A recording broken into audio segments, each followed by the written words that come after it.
Hello everyone, it's March 21st at about 7 o'clock. I'm Dr. Adam London with the Kent County Health Department, and I've got some difficult news to share for you, with you tonight. We just learned of the first death from COVID-19 here in Kent County, a male in his early 70s with a history of underlying health conditions. Our thoughts and prayers go out to his family. We all take this personally. Here at the Kent County Health Department, we exist to prevent disease and illness and premature death, and so I hope his family knows that we all, we're all taking this personally as well, and it certainly motivates us and inspires us to keep working as hard as we possibly can to prevent any further spread of this, and hopefully to prevent as many unnecessary deaths as possible in our community. And so it's a tough day, and unfortunately I think we may have some tough days to come, but we all got to stick together through this tough time. So far we've had 20 cases that we've been notified about. We're working hard to make sure that those people who are sick remain isolated, and that we're identifying all close contacts so that they can be put in quarantine for 14 days. Statewide, we now have 787 cases. So again, we're seeing a pretty significant increase day over day. The death here in Kent County, to my knowledge, was the 7th death in the state of Michigan so far. So we're seeing those deaths increase as well. Of our 20 cases here in Kent County, the average age of those 20 is 42 years old. So we've talked about in the past how the most severe symptoms seem to be with that older population. However, based on that average age, and a number of cases that we've seen have been very much younger than that, this is not an illness that is just for the old or people who have underlying health conditions.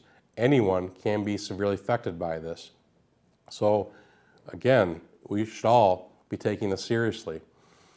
Now, I want to reflect a little bit on something I've been thinking about related to heroes, and the fact that we all seem to recognize in this moment that first responders and healthcare providers and others on the front lines of this issue, they're heroes. They are putting themselves in harm's way to protect and serve the rest of us. But I also want you to think about and to appreciate the other heroes that are providing essential services in this moment.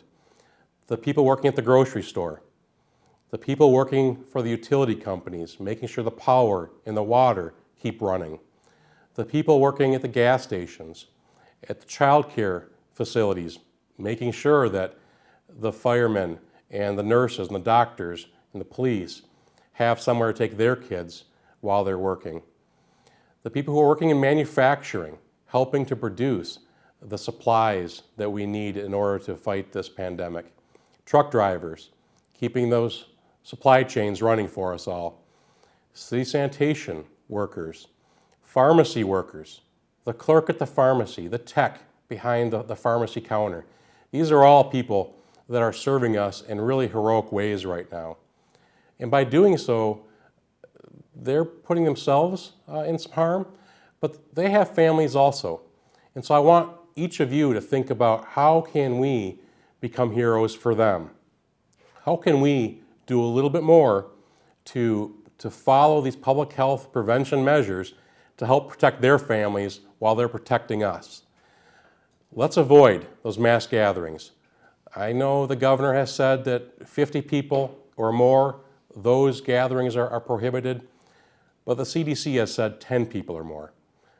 Let's shoot for that. In fact, let's do better than that. Tomorrow, Sunday, many of you would like to go to church, would like to participate in other social gatherings, maybe tonight, Saturday night, but in as much as reasonably possible, let's avoid unnecessary travel, let's avoid unnecessary gatherings, let's focus on the things that are essential, let's focus on protecting our families and protecting the families of those who are serving us. We also learned today that the governor signed an executive order closing some businesses that are considered non-essential personal health, personal service businesses.